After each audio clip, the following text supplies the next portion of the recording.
Hoy no es viernes, pero tampoco es lunes. Hoy es jueves, día de la historia de Emilio Vallesbirrio. Bienvenido, ¿cómo estás? Su servilleta, ¿cómo estás? Su servilleta. ¿Cómo están? Mucho gusto. Gracias por estar acompañándonos en ¿Qué tal, Fernanda? Y por estar pues pendiente de esta sección, porque hoy vamos a platicar de un caso que llama mucho la atención y que que generó polémica en su momento, lo ha seguido haciendo, sobre todo cuando te metes en todos estos sitios, en estos chats, en esta blogs y toda esta información que se genera a través de las redes sociales, en donde se habla precisamente del tema de la ética de la fertilización in vitro, que para muchos pues es buena, para muchos otros no está bien. Pero bueno, vamos a platicar primero que nada lo que sucedió en el año 2020, en donde 3 parejas de Estados Unidos deciden demandar al Centro de Medicina Reproductiva y a la Asociación de Enfermería de Mobile, esto en Alabama, por homicidio culposo en virtud de la ley de Alabama por la muerte injusta de un menor. ¿Qué pasó? Resulta que en ese año 2020, un despistado, estúpido, tonto paciente se mete o ingresa al departamento de almacenamiento de embriones del Centro de Medicina Reproductiva. Y pues se le hizo fácil como de, a ver, ¿y esto de qué son? Y entonces los empieza a manipular. Empieza a agarrar los embriones, a tomar los embriones y pácatelas, se le caen y destruye los embriones. Casi, perdón, le estaba dando un trago al café, casi te hago... Sí, deja caer accidentalmente los receptáculos y pues destruye los embriones. Son niños no nacidos. Sí. O sea, serían seres humanos no nacidos. Ahí exacto. Es donde entra, exactamente. Ahí entra el tema. Ahí entra el tema porque efectivamente resulta que las parejas deciden demandar precisamente por la ley estatal que cubría los fetos, pero no a los embriones resultantes de esta fecundación in vitro. Y entonces, frente a esta situación, un tribunal inferior dictamina entonces que los embriones no tenían la consideración de persona o niño y que la demanda por homicidio culposo no iba a prosperar o no podía prosperar. Este tema empieza a generar muchísima polémica, empieza a tomar los titulares de los periódicos, de los medios de comunicación, al grado que empieza a escalar, y la Corte Suprema de Alabama, en febrero del año pasado, del 2024, en una sentencia, da la razón a las parejas demandantes y dictamina que los embriones congelados sí se consideraban bebés. En la decisión se lee: la ley de muerte por negligencia se aplica a todos los niños no nacidos, independientemente de su ubicación. El propio presidente del tribunal, Tom Parker, escribe: incluso antes de nacer, todos los seres humanos tienen la imagen de Dios y sus vidas no pueden ser destruidas sin borrar su gloria. Y entonces, bueno, obviamente si a lo que había pasado generaba una polémica, lo que sucede después de esto abre todavía una confrontación enorme entre los que están a favor y los que están en contra. Los que dicen que esto es efectivamente cierto, considerando los embriones bebés, o los que dicen que no es cierto, que simplemente se trata de células que todavía no dan la imagen de un ser humano.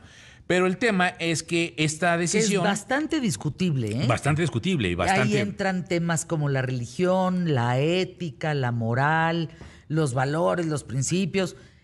Y la misma justicia. Y la justicia, exactamente. Y entonces, bueno, esto provoca que el sistema sanitario de la Universidad de Alabama en Birmingham, el mayor hospital del sur de Estados Unidos, termine por interrumpir sus servicios de fecundación in vitro.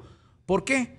Porque lo dicen pues, por precaución y miedo ante las posibles acciones penales. Nosotros ya no nos vamos a dedicar a la fecundación in vitro. Poco después, una segunda clínica, la Alabama Fertility, también decide suspender los procedimientos por el riesgo legal que ahora ya estaban enfrentando. La sentencia, esto dentro de lo que está sucediendo, no prohibía ni restringe la fecundación in vitro, pero la decisión comenzó a causar confusión sobre si algunos aspectos de esta fertilización in vitro o esta FIV son realmente legales o no dentro de la ley de Alabama. Es decir, entonces, ¿estamos congelando a un ser humano? No. ¿Estamos teniendo a un ser humano congelado el tiempo que nosotros queramos? Porque es un embrión. O sea, nosotros tenemos un embrión y entonces que lo estamos manipulando y lo tenemos congelado, los derechos de ese embrión, entonces ¿a dónde empiezan y dónde terminan? Y empieza a haber toda una confrontación. Si un embrión se considera una persona, podría plantearse dudas sobre cómo se utiliza, cómo se almacena y cómo termina ese embrión. Y entonces, obviamente, pues es toda una serie de situaciones complicadísimas, sobre todo, dicen los especialistas, porque empieza a fijar responsabilidades para quienes se vean involucrados en esta manipulación y quizá en una destrucción accidental. Elizabeth Smith, quien es la directora de política estatal del Centro de Derechos Reproductivos, dice que no todos los embriones de fecundación in vitro se utilizan, ni tampoco pueden utilizarse por ciertas características y obviamente porque a lo mejor también mucho de lo que te dicen los doctores es no todos los embriones son lo suficientemente fuertes para poder resistir esta fertilización in vitro y terminan por destruirse. Entonces, ¿qué va a pasar? ¿Estoy matando a un bebé? Ahí empezó todo el asunto y bueno, la Asociación Médica de Alabama dice que esta decisión iba pues de alguna manera a empezar a afectar ya a todos los habitantes de Alabama y que lo que se proyecta en los próximos 10 años es simplemente que empiecen a nacer menos bebés, obviamente por la situación de los médicos o especialistas que no quieren enfrentar esto y que le tienen miedo a la cuestión de la protección legal que tienen estos embriones.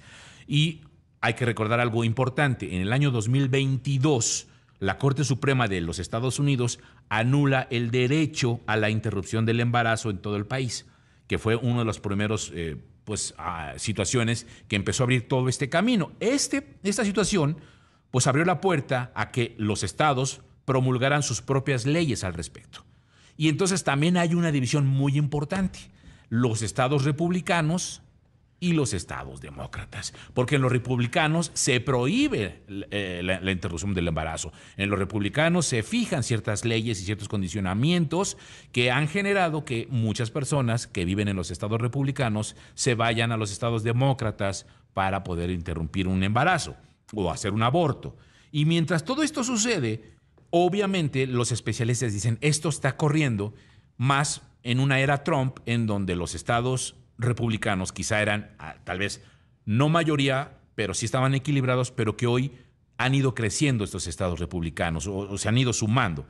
Y entonces, bueno, aunque este asunto de los embriones se aplica solamente en Alabama, pues obviamente sí consideran que esto podría generarse en otros estados de la Unión Americana. Y aquí viene un punto bien importante.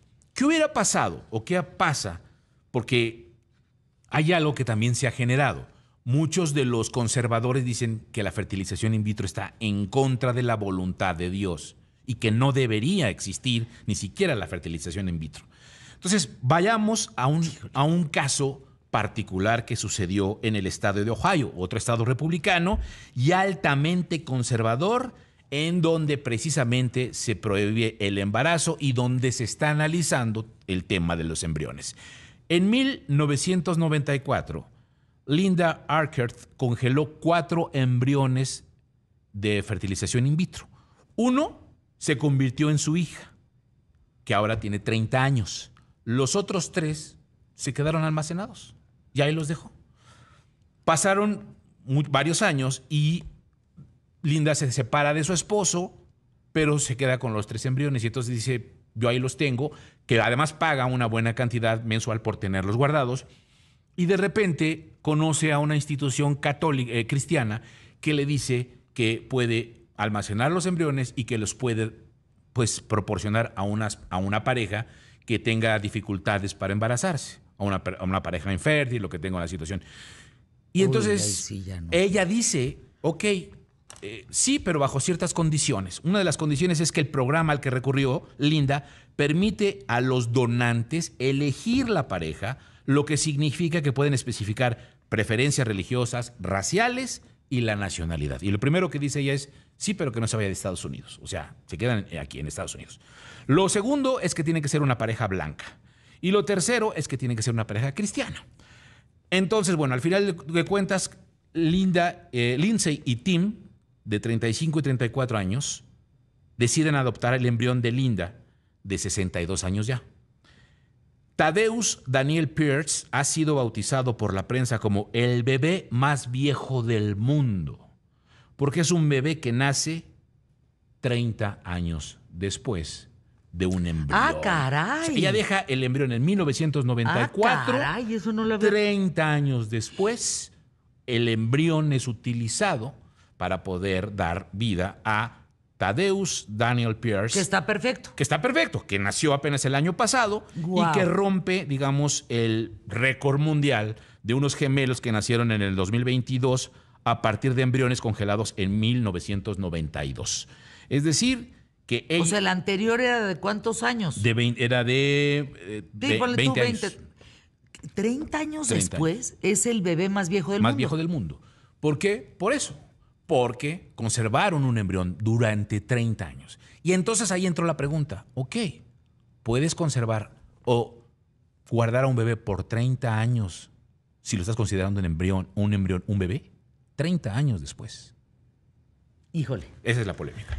Miren, las personas cercanas que in vitro han logrado un hijo, dices sí porque sí. O sea, no cuestionas. No cuestionas. Bueno, habría que hablar, qué historia. Imagínate. Emilio. Habría que hablar de los que se congelan hoy en día, de las chavitas que por temas a lo mejor industriales y demás, saben que no van a poderse embarazar más adelante y de una vez los congelan.